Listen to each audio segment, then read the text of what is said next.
We are doing all right. Are you guys busy and stressed out? Miss Sakarina, Yes, Jasmine. today my professor, she chooses to only meet once a month, and today I'll be meeting her from 6:30 to 9:15, so I'm not going to be here the whole class. That's okay, Jasmine. Remember that this is optional. You don't have to attend this. No, just making sure. Would you want me to tell you before I go, or should I just leave the chat? No, just leave. That's not a problem. Okay, thank you. You're welcome. Remember, you can get a point for attending this lecture, but you have to write a summary, extension, a few questions. And I would suggest for those of you who wonder how this can be done is to check some of the good discussion threads. Seaver in particular is doing a great job. Thank you, Seaver. It makes my life more pleasurable. Thanks, no problem. So you guys could go, because the discussion threads are open to everybody. You can check, read, reply, do other things to be more engaged in the class.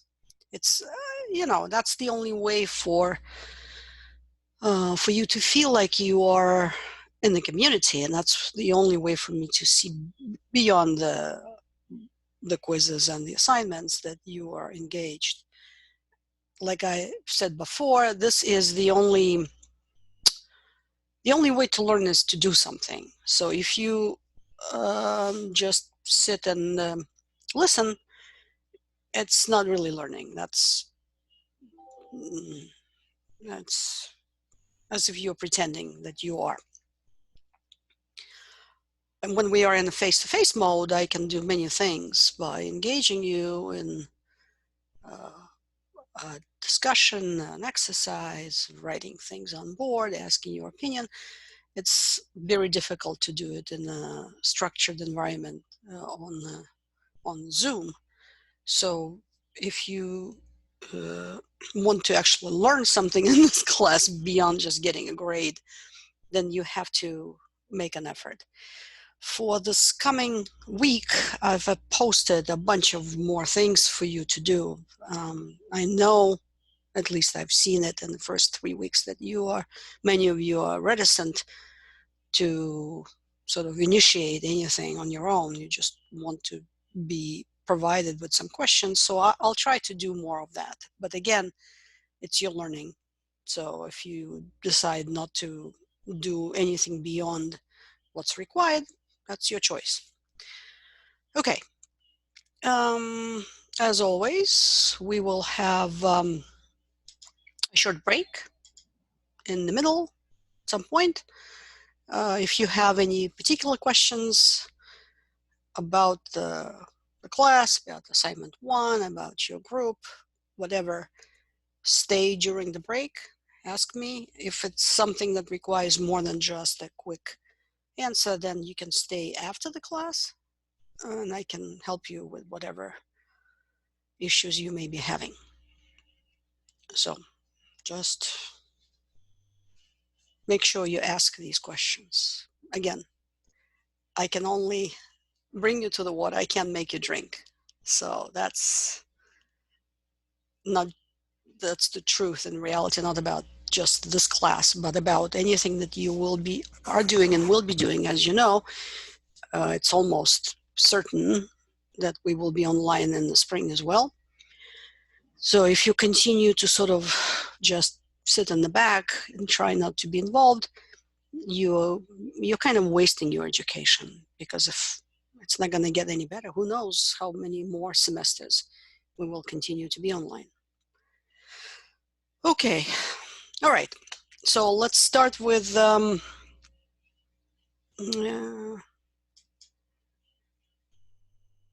some of the go on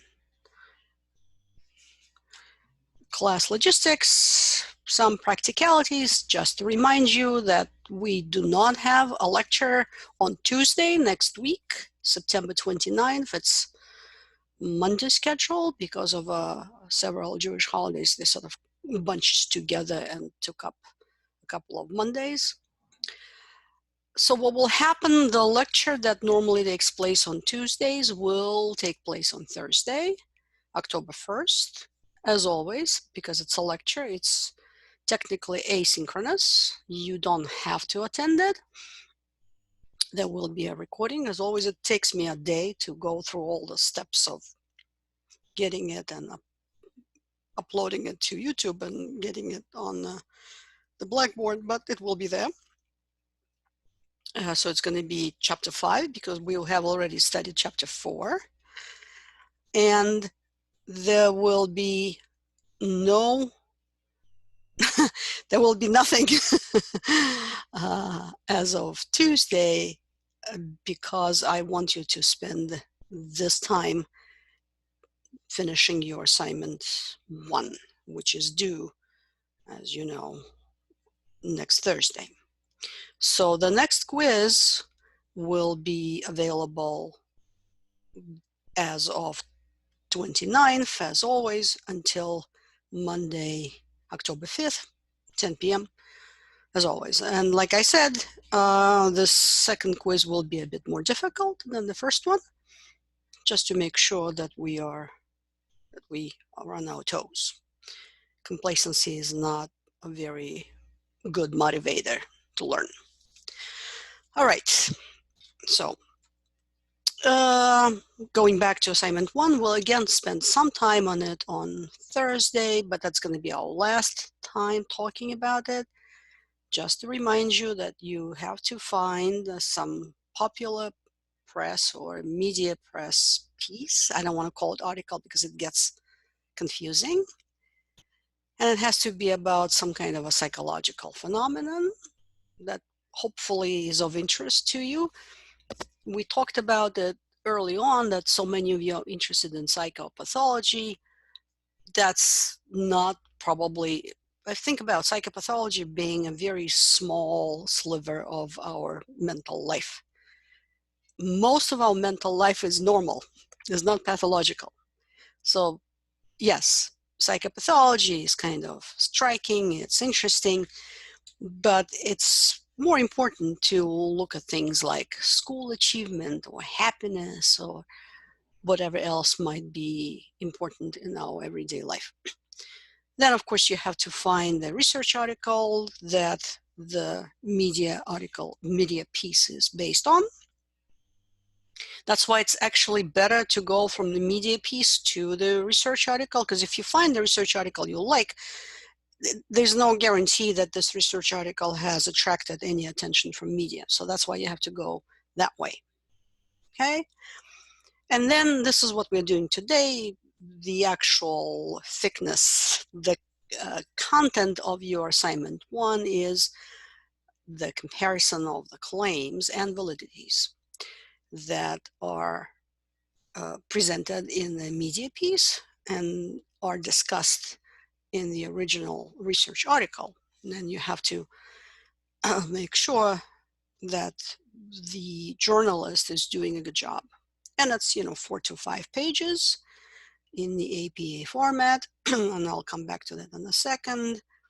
It has to be APA 7, that's what we are using these days. Now, obviously, we don't have much time to spend on it. Again, I have to rely on you guys to do that. So that will be my next slide.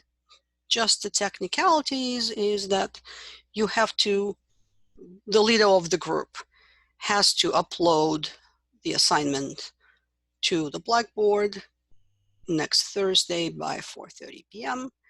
It's only 1. You don't need to, and you can't do 3. Now, it's also important, and I don't remember if I mentioned that before, that whenever you do anything that's related to your group work, you have to keep your group mates in the loop. That is, if you have a question regarding assignment and you want to email me, you should email me and you should copy, CC, your email message to the other members of your group. When you submit, obviously you should email the copy of the report of assignment to the other two people in your group. I've had this experience a few times in the past when the student would approach me and say, can you talk to me about this and that? It turns out he or she does not even have the final version that was submitted. So what does it tell us? No, not much of the involvement. Then it's very difficult to take the concerns of that student seriously because the student himself or herself wasn't very serious about this assignment. Two formats are possible. It can be Word for Windows, fine with me. It can be Adobe, PDF. It should not be a link to Google Drive because it's not possible. You actually have to upload the text. It's set up as an assignment on Blackboard. So you have to go to Blackboard to 3 assignment 1 on the left side, and there you will have it. We'll spend a bit more time on that on Thursday again. Oh, okay, so let me see if I can share the Blackboard screen with you. Yes, I can. That's good. So when you are here, both today, this is week 4, and week 5, you will see, I know it's a little small, but you can, I'm going to go up. In the homework for week 5, which is coming up, you have this new link to the APA tutorial. Now, if you do that, you'll have a basic understanding of APA style. There's tons of materials posted. I don't know if you have time or if you're interested in going through all of them. You can see that there is an APA style link on the left, writing an APA report. Also on the left, there's publishers materials. There's tons of stuff, but you have to do it. Now, if you go through the tutorial, you will be able to learn the basic rules in a nutshell. So that's a good thing. So it's posted here in this week that started today, basically, and it is also posted for you for next week. You'll see a couple of things that you won't see because I'm showing you my screen. So here is the link to this APA tutorial. There will be no activities next week, only assignment number 1, and that's that. The other thing that I want to show you is if we go to discussions, again, remember my screen is a little different from yours. There is this assignment number 1 discussion board.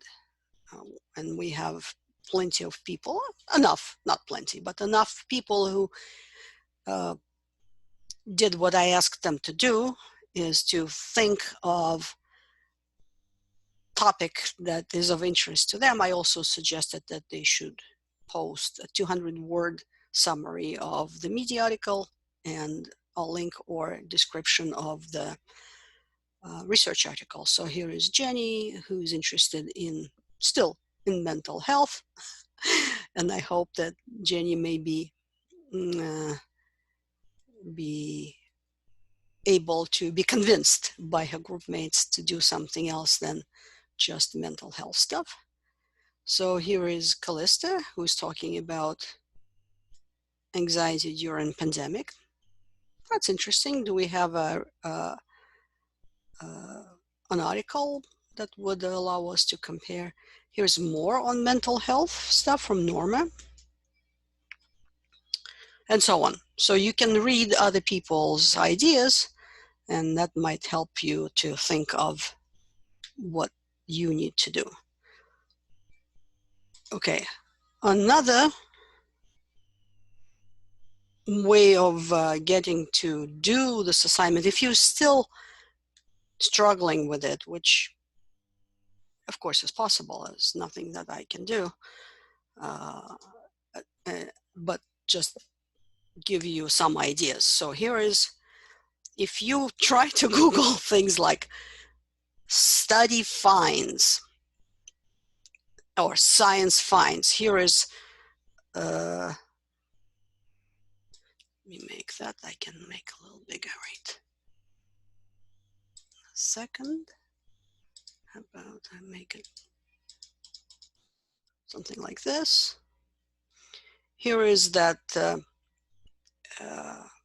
an article from Lifehack that says science finds that watching cat videos can boost your performance and whatever academic performance. I thought the only one group member had to position. Yeah, so Didi says that one group member. Well, the idea was to give all of you a chance to have 3 topics in your group so that you have a choice. So it would be better if each of you had something to offer to the group, not just one. Unless, of course, you have already decided that this is what you will be doing as a group. Not a problem. Yes, so Didi says that everybody in the group decided that's what they want to do, then that's fine. This was a way to give you a chance to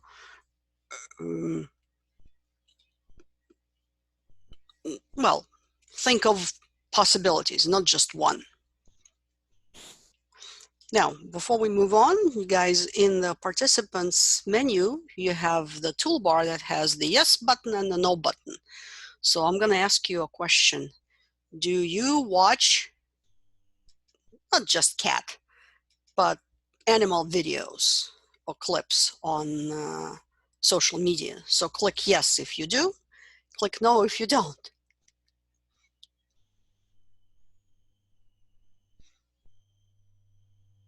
Okay, so we have 15 participants so far. 5 people said yes, 3 people said no. Now, okay, it's getting close, 5 and 5. All right, so this, right, this is a claim that we will be discussing. So cat videos can boost your performance, and here comes the text. It increases your focus. It promotes more careful behavior. And here's a link to the research article. And no, this Jessica Mirick is a media researcher at Indiana University in Bloomington. And she found that participants reported feeling more energetic after watching cat-related videos. All right, so that would be the way to sort of go about looking for a topic if you're still doing this. No, I don't want to get fitter. Go away. All right. So yes, it's not about mental health, but kind of, sort of. You talk about things that make you feel better. Okay, good. So that's my little spiel about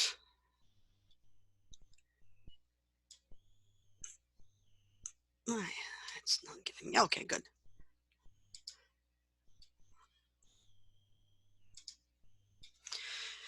All right. So what are we going to do today? So we will talk about variables to begin with, because that is the critical component of your understanding of research design. And then we'll spend most of the time on talking about 3 types of claims: frequency, association, and causal. Causal are the most interesting ones. And we probably won't get to validities today. We may talk a little bit about them on Thursday, because you have to talk about validities in your assignment 1, but mostly I will rely on you reading chapter 3. That's the second part of chapter 3 on validities. That starts, I'm looking at my book.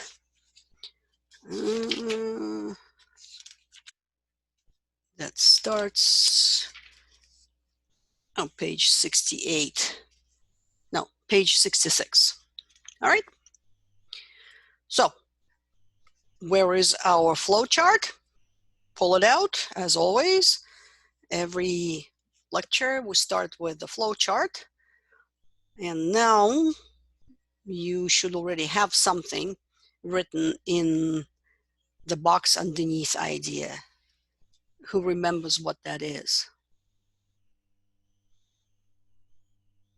Hypothesis? Yay, Rita, perfect. Hypotheses, that's usually one hypothesis, and if you have more than one, then you have several of these boxes. Perfect.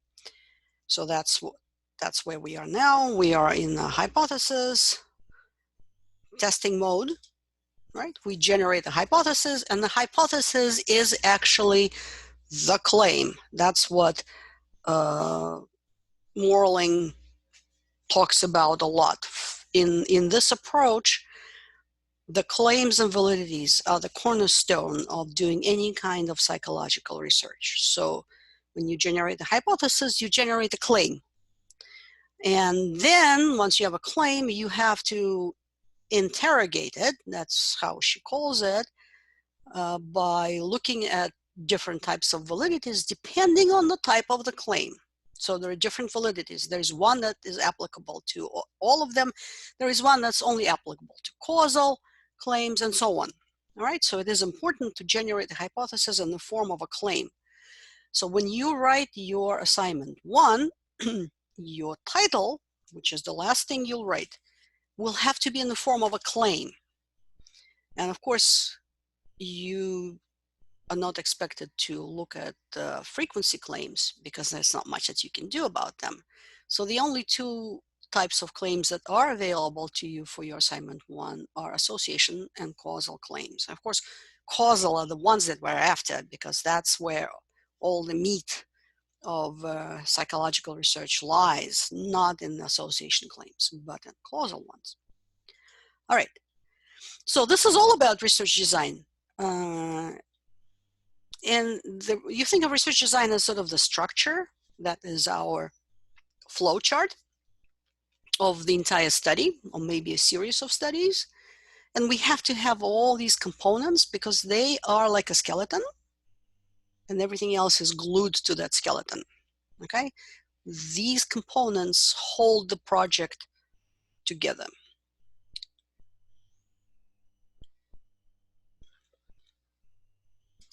All right? That's why we start with the variables, because variables are the most important key terms for understanding why psychology is a science and uses scientific method. Why do we care? Well, because we want to start with some exploratory data. We have to start with some behavior, which we need to classify. And to do that, we use the variables. So this is what will become the most important component of our first discussion of assignment 2. Once assignment 1 is done, which is more like a review kind of assignment, then we will move on to assignment 2, and that is the actual data collection and data analysis. Simple stuff, nothing major. You'll still have many opportunities in the future to do more serious work, but it's impossible to do research methods course without actually doing a project where you will be engaged in going through the steps, identifying the variables and establishing and investigating the relationship between these variables. So this is what hypothesis testing is all about.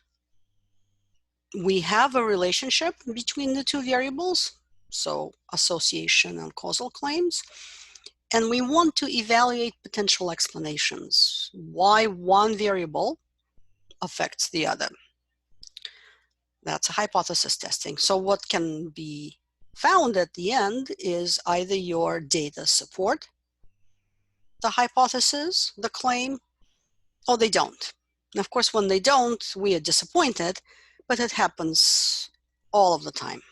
We would prefer to have our hypothesis confirmed, but that's how science works. So something is disconfirmed, we have to start the new cycle. We have to come up with a better theory. All right, so these are the key concepts. Let's talk about variables, their levels or values or conditions or treatments. These are all the same. And the types, how we classify them. A very important step is definition of variables, especially for those variables that we call abstract ones, conceptual variables.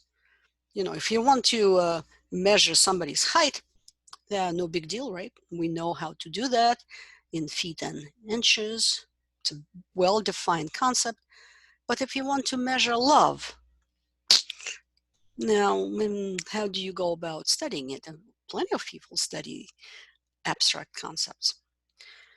And then comes something that we will only talk a little bit about now, and that's how to measure variables, and we'll spend more time on doing that in chapter 5. So that's going to be week 6 of the course. And reliability and validity, which will also come more in chapter 5 than today. So here is my little demo for you guys. Let's say we want to study the effect of exercise on health in adults. Well, you know, that's something that we all hear a lot about. Well, how do we do that? We have this flow chart, right? We have to generate a hypothesis. Okay, can somebody generate a claim? That would be a hypothesis that can be tested in our study. You can type it in the chat, or you can unmute yourself and say it.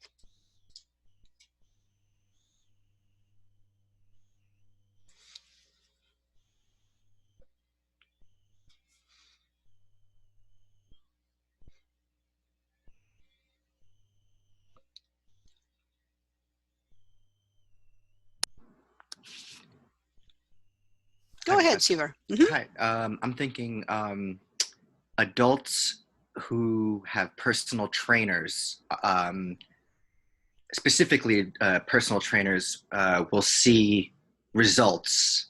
Let me think. Adults who have personal trainers will see better results toward their goals than those who don't have a personal trainer. Okay, you're making a very specific claim, which is a little bit ahead of the game. Okay. Before we do that, I'm looking at Eileen's suggestion. So Eileen says, exercise leads adults to live longer. Okay, so the first part of Eileen's claim is exercise, which is exactly what it is here on the screen, so it's fine. But then she comes up with an operational definition of health as a longer life. That's good, but we don't even have to go that far. Who can make the simplest claim there is without going into personal training the way Seaver suggests, without thinking of living longer? We can take the second part of Romaine's suggestion, stay in shape.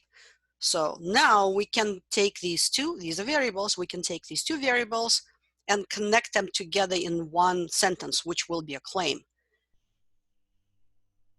Who can do that?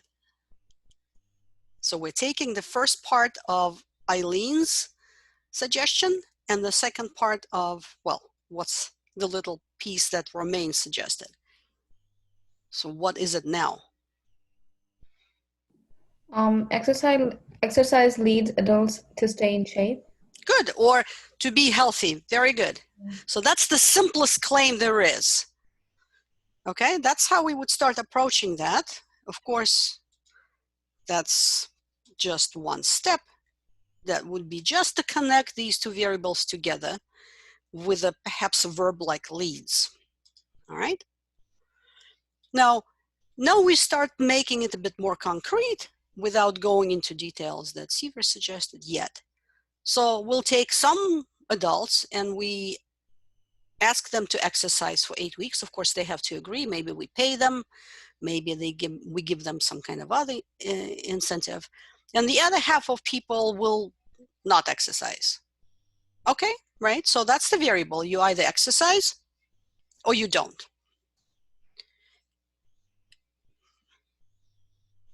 Next step.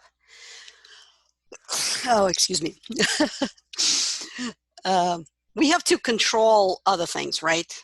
So for example, if somebody, here's my example, if somebody drinks more than somebody else, perhaps for this person, the effect of exercise is not going to be that pronounced.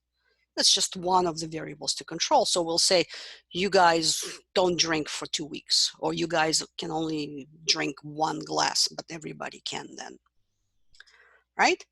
And then we're going to measure the health of each participant after 8 weeks. Okay, so now here at this point, you should say, hey, wait a minute. What's the problem here now?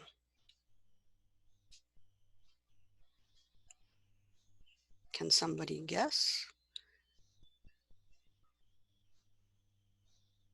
Vanessa? Thomas?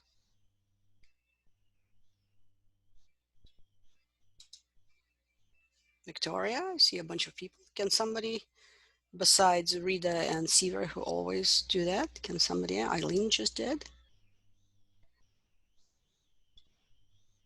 Vanessa, would you be interested in telling me what you think the problem might be at this point? I want to say like there's no really way, like how would you measure health? They don't really explain how they're gonna do it. Yes, perfect. Exactly. That's the problem. What do you mean by health? Please give us something more concrete, because it's a scientific study. Very good, Vanessa. Perfect. So we start looking at the problems, right? And that's going to be one of them. How about different types of exercises? So somebody who goes to the gym, well, maybe not now. Somebody who jogs versus somebody who does, weightlifting, somebody who bikes, somebody who swims. These are all different types of exercises. Do they have different effects on our health? Definitely, right? Like Vanessa just told us, health could mean different things. Is it about, I don't know, blood pressure or cholesterol or your glucose level or whatever things, or is it all of the above? All of that becomes quickly very difficult to, what about the variables? Very difficult to contain. What about those extraneous variables that we want to keep controlled? If you drink 1 bottle of beer, is that alcohol consumption a week? Versus if you drink, I don't know, cocktails every night? All of this becomes an important issue for the researcher who would like to do something like this to identify. So we need to explain each of these variables, and we have to define each of them, and we have to measure each of them. All right, so variables, right? Again, this is something that sort of goes without saying, that you probably already know from other classes. Manipulated, compared, controlled, these are all different things we can do with the variables, but the variable is something that varies, right? That changes. So we have to think of it as characteristic that changes to a certain degree, and it can be measured in whichever way. That is a real issue, how you measure. Okay, guys, give me a second. There's a lot of music coming from my window.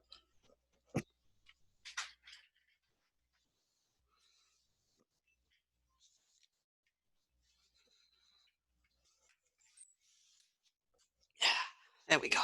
Much better.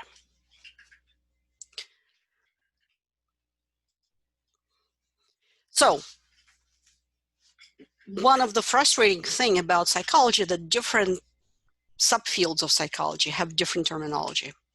I am an experimental psychologist, cognitive psychologist. We use the word factors for the variables that affect the behavior.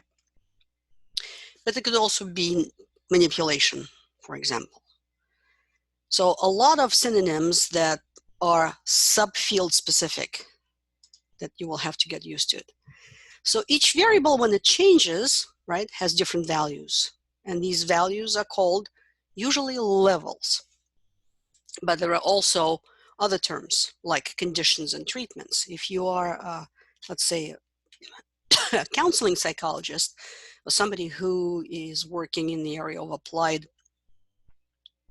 programs, let's say, I don't know, smoking cessation, then you can have different treatments. You can have a control group, no treatment, and you can have a group that is exposed to some alcohol, AA 12-step program, and that this will be treatment. That would be another group. But levels, conditions, treatments are all synonyms. They all mean values of the variable that affects the behavior. But again, the actual choice of the term depends on which subfield of psychology you're talking about. So don't get confused. It's just a matter of preferences. So let's look at the levels, right? Values. These are dimensions. Again, we already had a few examples, but it won't hurt for us to sort of repeat that. So here's our hair color. That's the name of the variable or a factor.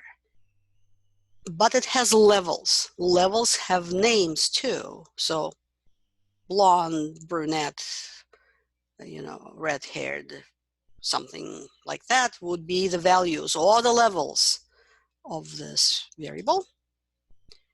Time spent watching TV a day from 0 to 24. Somebody who never watches anything is 0. A person who lives by the TV would be watching 24 hours, but usually there's a value somewhere in between. Okay? There's a bunch of other examples, and I suggest that you think about it for a second. Oops, let's go back. Think of the types of values each of these variables can have. If you think about height, it's the actual person's height in inches maybe, or in feet and inches. Easy. With sex, we used to have only 2. Now we may have more than that. With education, we can think about one way of saying, high school education versus college versus advanced degree. Or within that, we can say, freshman, sophomore, junior, senior, or master's, PhD, PsyD, ED, MD, GD, and all of other alphabet soup that you can think of, right? So all of these would be values for each of these variables. So you have to be careful when you decide to study something. Now, we basically have a two-party political system, but there are many countries in the world that have dozens of parties in their political life. All right. The important distinction here is measured versus manipulated variables. So the one that is about the behavior is measured. Okay, so you observe some behavior and you measure it. So whatever that behavior might be, if you look at the helping behavior, you could station yourself in front of the building and see how many people would hold the door for a person who is following you. You're observing something. But when you actually take a variable and do something to its levels by assigning different groups of people, then you're manipulating that. So my example about cessation program for smoking allows us to manipulate that by taking all our participants and dividing them into groups and assigning one of them to no treatment. They just try to quit on their own, versus a treatment group, condition, level, where they will be exposed to some program. So we manipulate it by assigning people to these two levels, okay? And critically, it has to be random. We cannot say, okay, we have 100 people who signed up for the study. You guys self-select who's going to be in the control group, who's going to be in the treatment group. We can't do that. once you do that, you may be in a situation where people self-select one or the other. And there are many, many things that can that can affect their decision to be assigned to one group or the other. We've noticed that not very far away, about 20 years ago, when we started creating programs for autistic children, where we would send out flyers about potential programs. And of course, we need a control group and we need a treatment group. And people would be very reluctant to be assigned to the control group because they really want to see the child in the program. So we have a way of dealing with that by by taking the control group and putting it into the treatment condition after the study is over. So that's the way to deal with that. Note that some of the variables cannot be manipulated. Let's say we're interested in the effects of gender on helping behavior, whether men or who's going to be more likely to hold the door, men or women. Well, we can't assign people randomly to be in one of these two conditions at one of these two levels, because people are either men or women or non-binary, a little different. So there are certain variables that we cannot manipulate just because they come sort of attached to you, who you are, your IQ, your gender, your education, other things. But other things we cannot manipulate for the ethical reasons. So if we decide to look at the effects of early child trauma on children's behavior later on in life, ethically we cannot take kids and say, oh, you're going to be in a trauma group and expose the child to some trauma. We can't do that. So certain things are there and we will accept them as having some children who unfortunately were traumatized as children and others who weren't, but it's going to be a quasi manipulation, right? Because we cannot really randomly assign participants to the two conditions, okay? So this is critical to understand the association claims versus causal claims, because basically in the association claims, we have two measured variables. But in the causal claim, we have one variable that is the one that affects the behavior, and the other one that is, so it's manipulated, and the other one is measured. Get back to that in a second.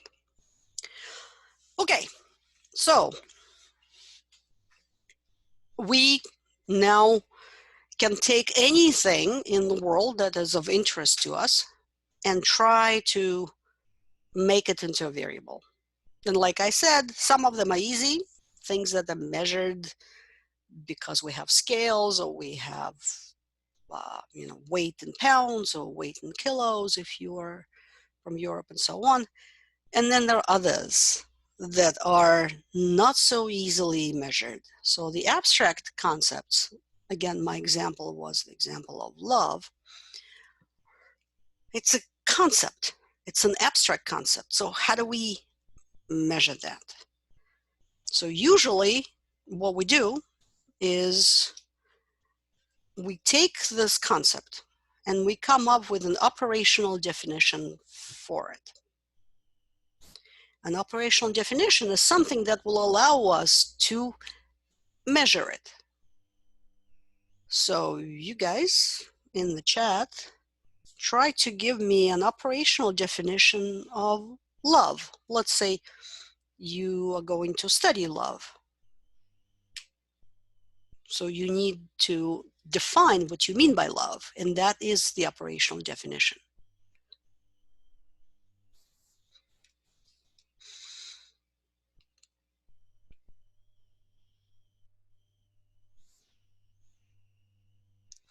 Affection. Luis, you are substituting one abstract concept with another. What do you mean by affection? Make it as concrete as you can.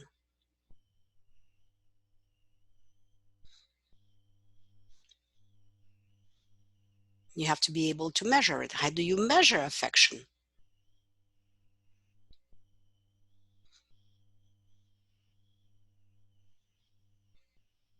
How long a hug lasts. Okay, so you could say, I will study hugging behavior, and I will think of hugging as an expression of love.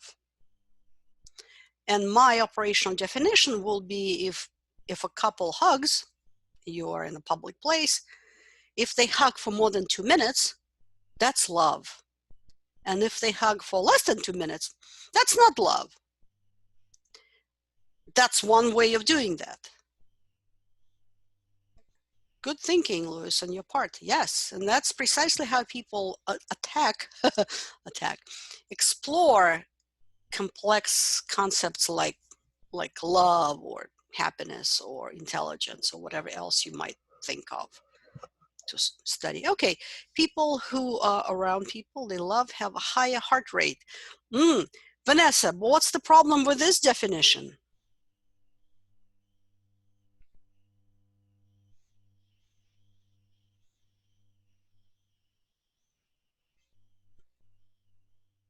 Well,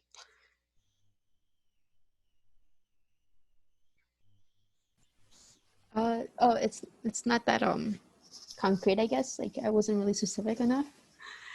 well, just think about it. You can have a Mhm. higher heart rate for other reasons Oh than yeah. just Okay. being around the person you love. Mhm. So that would be a problem because you will be measuring heart rate, but this heart rate will be elevated because you're hot or you are hungry or you're Yeah. annoyed. What if you measure the heart rate when hugging a certain person and you compare it for each Oh. person they hug? And Jasmine, what would that be? Would that be some kind of galvanic skin responses or, you know, how will you measure heart rate? By putting some kind of a monitor on the person? You feel their pulse Oh, you afterwards. feel their I don't pulse. know. Well, again, Get it. it's going to be the same problem. Anything that's physiological, it's very difficult to say that this is only a reflection of your feelings toward the person who's next to you, right? It could be Right. attributed to so many different things. Think about a polygraph, right? Polygraph is the device that has been used in the past by having the special electrodes attached to people's palms, and it's one of them. There's also a strap that would be measuring heart rate, and then you ask this person a bunch of questions. You start with the baseline. You say, what's your name? Is your name John? And you say yes.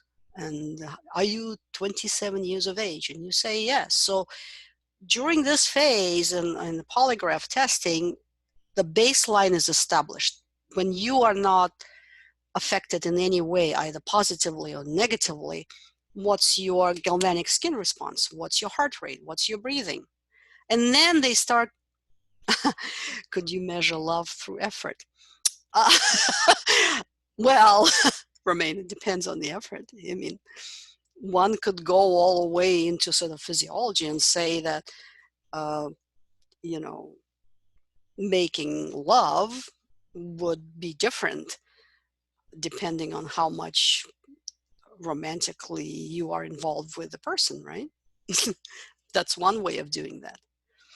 So there are many issues that one have to figure out when coming up with an operational definition. I'm not saying that there is one perfect operational definition for every possible concept that we can study. Some are better than others. And as we progress with our science, we get better and better understanding of how to come up with a way to measure and define these variables. I'm just giving you an example of something that's difficult because it's, you guys had good ideas, but are they only reflexive of love or affection? They can mean other things. You know, I mentioned in my introduction to those of you who watched it is that I do eye movements. I study how people look at things. And one of the measures that I can take, I actually don't do that, but I have colleagues who do, who measure pupil dilation, right? If your pupil dilates, that is connected to a particular cognitive or emotional state, then you can say that the person is affected, right? But dilution of the pupil is actually very sensitive to the quality and quantity of light. It has nothing to do with whether I love somebody or not. It's just that I'm sitting in front of the window, for example. So all of that requires a lot of careful thinking. Okay, so that's the point of operational definition. And we would have to go through each of, so I'm giving you a bunch of examples here that are conceptually complex. So what do we mean by learning? What do they mean by memory? So if you say, oh, my memory is not so good, what do you mean by that? If your parent or your grandparent says, oh, my memory is just gone, I used to blah, now I can't. When we talk about depression, what's the operational definition of depression? All of you so interested in psychopathology, here's one. How do you measure depression if you want to study it? So, but as a psychologist studying depression, you would have to define it. And thank God we have this whole movement and history in studying psychology that has to do with measurements and scales and instruments. These are all different names for different things. So the rest, there is a depression scale, right? You have to answer a bunch of questions and you're going to get a score. And that score would tell you, hopefully, that you're not depressed, for example. All right, so we'll do a little exercise right now. Okay, so, and this operational definition comes from Stevenson's assertion from 1935 that variables must be defined in terms of operations that needed to produce them. So,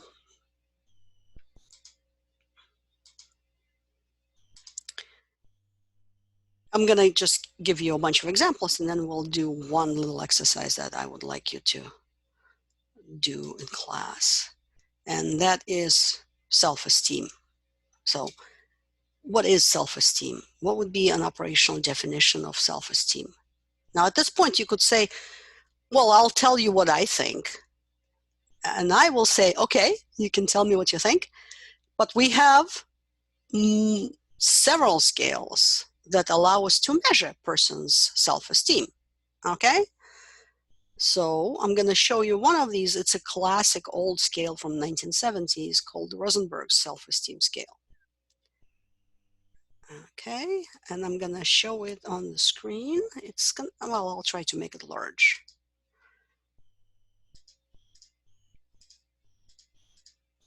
Okay, can you guys read the statements? Are they large enough for you to see? Yes. Yes. Okay, great. Then use your notebook or your paper that you have in front of you. And how many questions do we have? We have 10. We have 10 questions, and I will scroll down so that you can go through them. So for each of the statements, you should circle, well, you don't have it, so don't circle. Write SA for strongly agree, A for agree, D for disagree, for strongly disagree. So the first statement is, on the whole, I'm satisfied with myself. So SA, A, D, SD. 2, at times I think I'm no good at all. SA, A, D, SD. 3, I feel that I have a number of good qualities. SA, A, D, SD. 4, I'm able to do things as well as most other people. SA, A, D, SD. 5, I feel I do not have much to be proud of. SA, A, D, SD. 6, I certainly feel useless at times. SA, A, D, as D. 7, I feel that I'm a person of worth, at least on equal plane with others. SA, A, D, as D. 8, I wish I could have more respect for myself. SA, A, D, as D.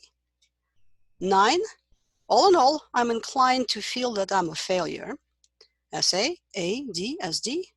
And number 10, I take a positive attitude toward myself.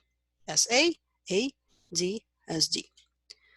So at this point, you should notice something about the way these these statements are worded. Did anybody notice anything interesting?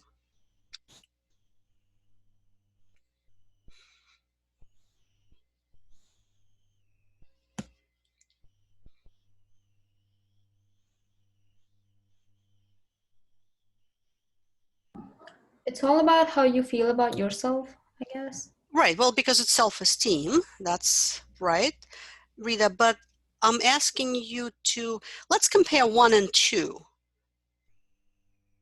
So 1, on the whole, I'm satisfied with myself. How would you expect any normal human being to answer that question? Would accept and hope that they agree. Right, you either agree or you strongly agree, right? Right. And when you look at 2, what would you expect people to choose here? Disagree. Right. So the way such questionnaires or assessment tools are usually Also, designed. they have questions, but one that each, like the opposite of one another. Perfect. That's precisely what I'm trying to get you to notice, that most of these scales, this is just 10 questions, are designed in such a way that you sort of have a check on whether people are doing it properly. If they're just quickly circling without looking, then you're not going to get this sort of alternating pattern of answers. And then you could, we're not going to do that because we don't really have time, but you can Google it. You can see that there is a numeric value that is attached to each of these statements. And of course, the numeric values will be reversed for the negative statements. And then you can calculate the overall score based on your answers to these 10 questions. And then you can look it up and say, oh, my self-esteem is medium, or I have very high self-esteem, or I'm kind of low on self-esteem. So that's how, and that's an operational definition of self-esteem, is your score on the scale. You could say, well, maybe the scale is not so great. Yeah, but then we have others as well. All right, so that's how we would do that if we wanted to measure self-esteem using Rosenberg's scale. Okay, and I just showed it to you, and you can go online and actually score yourself and see whether your self-esteem is in one of these 3 categories. I mean, the actual numeric value, the difference between 27 and 28 may not be such a big deal. So it's going to be more of categories than of precision. Happiness is my other example. Who can give me a potential operational definition of happiness, the way we did it for love?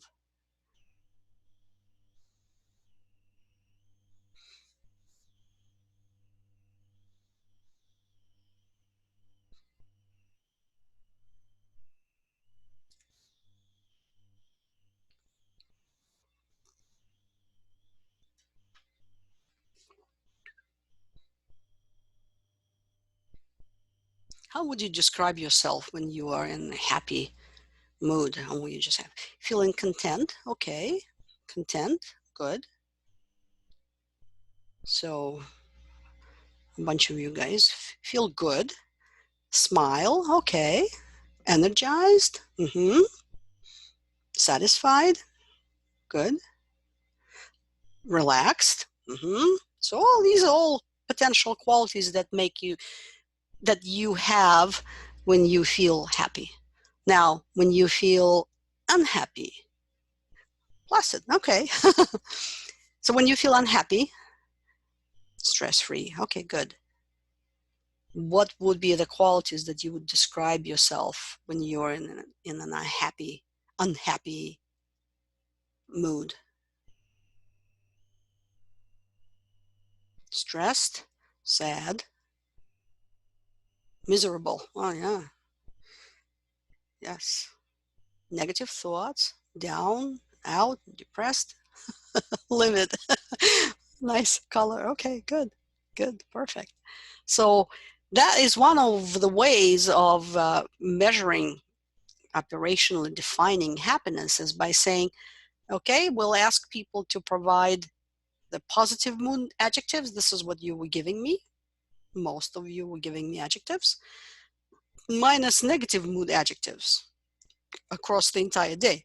So if you have a way of asking people to maybe say every hour how they feel in the phone and then check, and if, let's say, they provided you with 12 adjectives every hour of a day from 8 a.m. until 8 p.m. or something like that, you can subtract the number of positive adjectives from the number of negative adjectives. And if that number is positive, then you are more happy than not. And if the number is negative, you are more unhappy than happy. Right? So that's, again, you'd say there are many problems with this definition. Absolutely, I will agree with you, but that's still a way of measuring happiness. Okay? So behavioral terms are kind of easier for us to work with.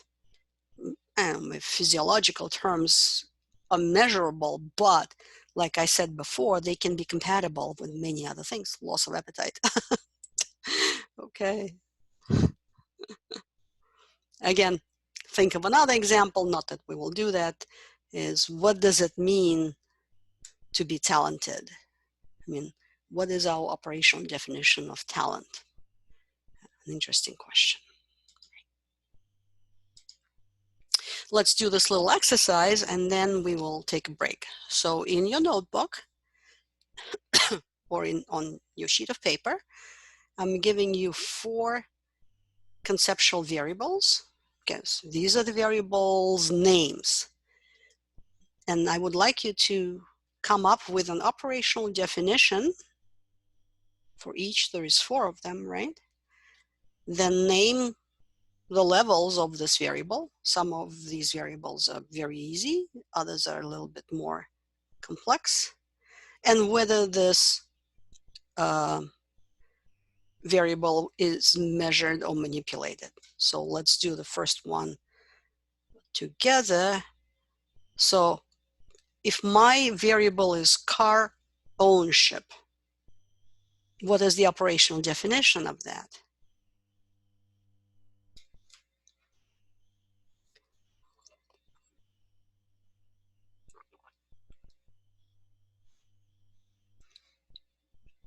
And that's an easy one, right?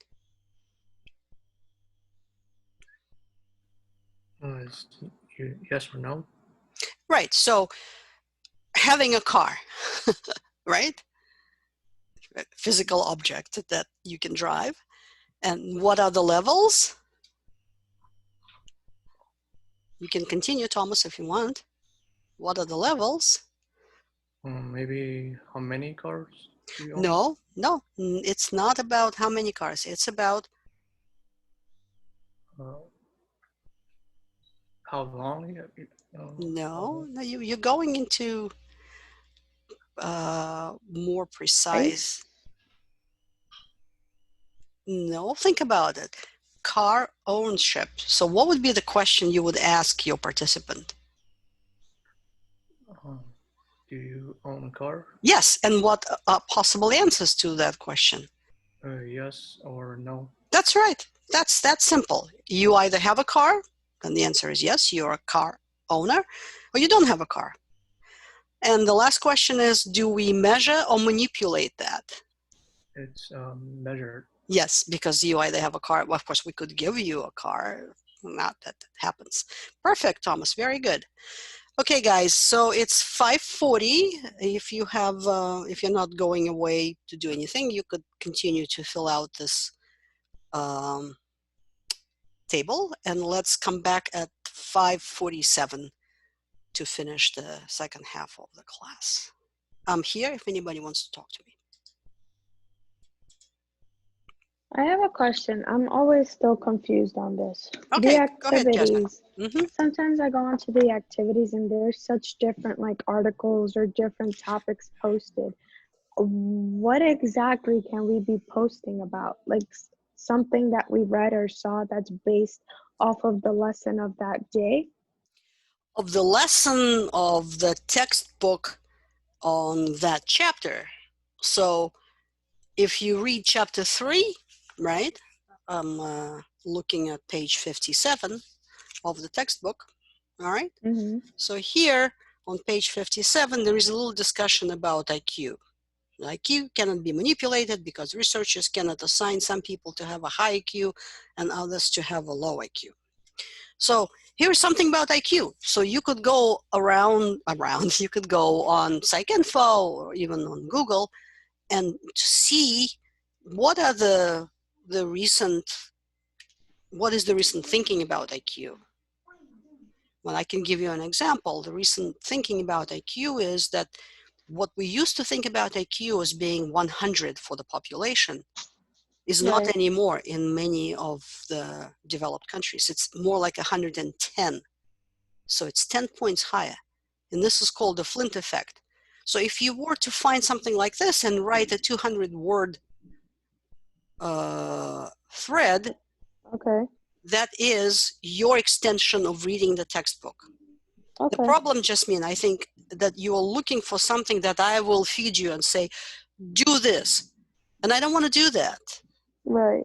I want you to have some flexibility, some initiative to discuss ideas that should be abundant in our life. Okay. But they, Makes sense. yeah, they So just have to, anything that is like that has to do with the chapter of that day or the lesson that's of right. the week. That's right. If they mention maybe I don't know, I'm looking at the, if they mention some kind of a study, you could find the study and maybe read a little bit about it. Anything. All right. So No problem. good for Or this. we could even post questions about the chapter that we didn't understand. Absolutely, yes. It's Or just questions and then answer that question that's for right. If ourselves. somebody has a question and you know, or you think you know, you can answer that. That is your activity as well. For this coming week, that is, well, for this week, for week 4, Right. there is a bunch of other activities for you to grade a couple of assignments, to look at the assignment 1, take a tutorial on APA. So there are things you can do, but in general, I don't want to put you in a situation when you have to only do what I ask you to do. Right. Okay. Good. Sounds good. All Thank right. you. You're welcome.